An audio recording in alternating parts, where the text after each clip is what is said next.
คือเก่าพี่น้องนั่งใต้ร่มใหม่เย็นเอาแหนงว่ากินหญ้าก่อนนอนถาหัวบนหัวอยู่เกรงกรงเกรงกรงเกรงกินหญ้าอยู่ทางนั้น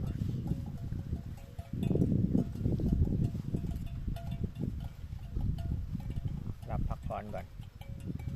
เราจึงไรงัวเป็นเด็กเลี้ยงว่ามันสบายเลยนอนพักผ่อนอยู่ในป่านี่แหละใต้ต้นไม้กันป่าให้งัวกินหญ้าอยู่นั่นแหละ